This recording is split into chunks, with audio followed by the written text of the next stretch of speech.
नमस्कार. मी भाग्यश्री फाटक. मार्केट आणि मी हा सोप्या मराठीतून शेअर मार्केट समजावून सांगण्याचा माझा एक उपक्रम आहे. फॉरेन इन्व्हेस्टर्सची खरेदी चालूच आहे. 3,795 कोटीची फॉरेन इन्व्हेस्टर्सची खरेदी आहे, तर डोमेस्टिक इन्व्हेस्टरची मात्र विक्री आहे 1,398 कोटीची. क्रूड पुन्हा वाढू लागले. 59 झालं होतं, त्यानंतर काल 60.50 होता, आज 62.46 पर्यंत क्रूड गेला आहे. काल व्हिक्स 19 पर्यंत गेला होता. आता व्हिक्स हा अडथळा ठरतोय. डॉलर इंडेक्स 99.54 आहे. बॉन्ड यील्ड 4.31 एवढं आहे. काल डाऊ, नॅसडॅक, S&P सगळं मंदीतच होतं. जे रिझल्ट चांगले लागले त्यांना मात्र चांगला रिस्पॉन्स मिळाला. फोर्डचा रिझल्ट चांगला आला, त्यामुळे शेअर वाढला. मॅट याने त्यांचा गायडन्स विथड्रॉ केला, पण काही उत्पादनांच्या किमती आम्ही वाढवू असं सांगितलं. आणि मॅट म्हणजे बार्बीवाली कंपनी मॅट. फार्मावर टॅरिफ लावणार हे सांगितल्यामुळे मर्क आणि इली लिली हे शेअर मात्र पडले. आता आपण आपल्या इथे काय काय झालं आहे भारतात ते बघूया. जे रिझल्ट मार्केट संपल्यानंतर आले. बॉम्बे स्टॉक एक्सचेंज याने 5 रुपये स्पेशल डिव्हिडंड, 18 रुपये फायनल डिव्हिडंड दिला. एकंदर 23 रुपये डिव्हिडंड दिला. त्यांचा फायदा तिप्पट झाला. रेव्हेन्यू जवळजवळ दुप्पट झाला. रिझल्ट चांगला लागला. पॉलीमेडिकल यांचाही रिझल्ट चांगला लागला. रेव्हेन्यू, प्रॉफिट मार्जिन वाढलं. ॲव्हेलॉनचाही रिझल्ट चांगला लागला. रेव्हेन्यू, प्रॉफिट मार्जिन वाढलं. कन्साई नेरोलॅक रिझल्ट मिक्स लागला आहे. प्रॉफिट मार्जिन कमी झालं आहे, रेव्हेन्यू वाढला आहे. याने 3 रुपये 75 पैसे डिव्हिडंड दिला, पण याच्यामध्ये 1 रुपया 25 पैसे एवढा स्पेशल डिव्हिडंड समाविष्ट आहे. महानगर गॅसचा रिझल्ट चांगला आला. 18 रुपये डिव्हिडंड दिला. प्रॉफिट, रेव्हेन्यू, मार्जिन वाढलं. आता नॅशनल स्टॉक एक्सचेंज यांचा डेटा किंवा आकडेवारीशी NSE लिस्टेड नाही आहे, त्यामुळे एवढा संबंध नाही. पण आपण जर NSEच्या सगळ्या गोष्टींचा अभ्यास केला तर NSE काही दिवसामध्ये NSEचा IPO येणार आहे, म्हणून ही माहिती मी तुमच्या समोर ठेवली आहे. Cash market volume, equity futures volume, equity options volume आणि करन्सी डेरिव्हेटिव्ह व्हॉल्यूम हे कमी झाले.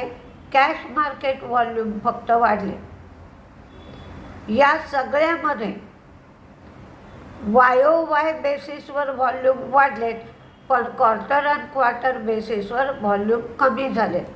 NSEचं प्रॉफिट, रेव्हेन्यू आणि मार्जिन सगळ्याच गोष्टी कमी झाल्या. गोदरेज कन्झ्युमर प्रॉफिट वाढले, रेव्हेन्यू वाढलं, मार्जिन कमी झालं. पण गोदरेज कन्झ्युमर ही तोट्यातून फायद्यात आलेली आहे. 1,893 कोटी तोटा होता, त्याचा 412 कोटी फायदा झाला. त्याने 5 रुपये डिव्हिडंड दिला आहे.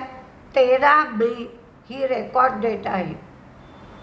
मुंद्रा यांचा रिझल्ट चांगला आला आहे. 1 रुपया 25 पैसे डिव्हिडंड दिला आहे. KEI KEIचं प्रॉफिट वाढलं, रेव्हेन्यू वाढलं, मार्जिन किंचितसं कमी झालं.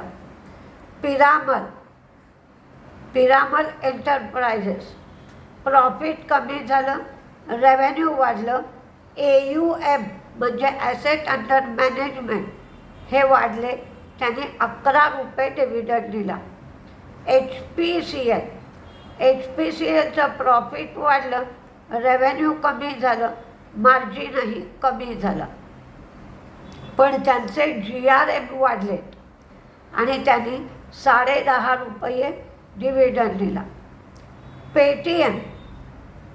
पेटीएमचा लॉस दुप्पट झाला, त्याच्यामध्ये वन टाईम लॉस 522 कोटी आहे. त्यांचा रिझल्ट चांगला लागलेला नाही. त्याच्यामध्ये आकडेवारी किंवा डेटा पाहायचा झाला तर कॅश बॅलन्स 12,809 एवढा आहे. मर्चंट सबस्क्रायबर वाढले, रेव्हेन्यू वाढला आणि GMV वाढला. नेट पेमेंट मार्जिन वाढलं. आधार हाऊसिंगचं प्रॉफिट वाढलं, रेव्हेन्यू वाढलं. NPA gross NPA net NPA दोन्हीही कमी झाले. ॲसेट अंडर मॅनेजमेंट वाढले. रेडिको खेतानचं प्रॉफिट, रेव्हेन्यू, मार्जिन सगळंच वाढलं. रेडिको खेतानची एक गोष्ट लक्षात घेण्यासारखी, रिझल्ट चांगला आला आहे, पण रेडिको खेतान ही डोमेस्टिक आहे, त्यामुळे ड्युटीचा यांना काही समावेश, ड्युटीशी यांचं काही कर्तव्य नाही. पण कॉम्पिटिशन वाढेल आणि कॉम्पिटिशन वाढल्यामुळे रेडिको खेतानला फटका बसू शकतो. म्हणजे दोन्ही बाजूनी आज रेडिको खेतानकडे लक्ष दिलं पाहिजे. एक रिझल्ट चांगले आले आणि एक ब्रिटनबरोबर फ्री ट्रेड ॲग्रीमेंट झालं आहे, त्यामुळे ड्युटी कमी होईल. तर युनायटेड स्पिरिट्स या सगळ्यांना ड्युटी कमी झाल्यामुळे फायदा होईल, तर रेडिको खेतानला स्पर्धेला तोंड द्यावं लागेल. आरती ड्रग्सचं प्रॉफिट वाढलं, रेव्हेन्यू वाढलं, मार्जिन अगदी किंचितसं कमी झालं, 13.9 वरून 13.8. ॲप्टस व्हॅल्यू प्रॉफिट वाढलं, मार्जिन वाढलं, 2.5 रुपये डिव्हिडंड दिला. CG पॉवर प्रॉफिट वाढलं, रेव्हेन्यू वाढलं, मार्जिन कमी झालं. ॲलेम्बिक फार्मा प्रॉफिट कमी झालं, रेव्हेन्यू वाढलं, मार्जिन 15.4 एवढं आलं आणि 11 रुपये डिव्हिडंड. वेदांत फॅशनचं प्रॉफिट कमी झालं, रेव्हेन्यू वाढलं, मार्जिन कमी झालं, 8 रुपये डिव्हिडंड दिला. फॉरेन ट्रेड ॲग्रीमेंट म्हणजेच FTA ब्रिटनबरोबर काल झालं, त्यामुळे टेक्स्टाईल, ॲपरल, अल्कोहोलिक ब्रिव्हरेजेस आणि अल्कोहोलिक शेअर्स या सगळ्यावर परिणाम होण्याची शक्यता आहे. अर्थातच चांगला परिणाम होईल. तर याच्यामध्ये KPR मिल्स, गोकुळदास म्हणजे असे टेक्स्टाईलचे शेअर तुम्हाला पाहता येतील. वर्धमान टेक्स्टाईल, प्रेस्टीज, एका आठवड्यात प्रेस्टीज सिटी या प्रोजेक्टमध्ये 1200 युनिट विकली गेली, 3,000 कोटी कलेक्शन झालं. तेरासॉफ्ट अरुणाचल प्रदेश, नागालँड, मणिपूरसाठी भारत नेट प्रोजेक्ट अंतर्गत 1,901 कोटीची ऑर्डर तेरासॉफ्टला मिळाली. GMDC सिटी गोल्ड पाईपबरोबर 150 मेट्रिक टन लाईमस्टोन 40 वर्ष कच्छमधून सप्लाय करण्यासाठी करार केला. NLC इंडिया राजस्थान राज्य विद्युत उत्पादन निगम बरोबर सोलर पॉवर प्रोजेक्टसाठी पॉवर परचेस ॲग्रीमेंट केलं. नवीन फ्लोरिंग सुरतमध्ये 119 कोटी खर्च करून मॅन्युफॅक्चरिंग फॅसिलिटी लावणार आहेत. सामी हॉटेल SAMHI कलकत्ता इथे 113 रूमचं त्याने हॉटेल चालू केलं. चीनने 10 बेस पॉईंट इंटरेस्ट रेट कमी केला. आता कोणते शेअर तेजीत राहतील, कोणते मंदीत राहतील हे पाहूया.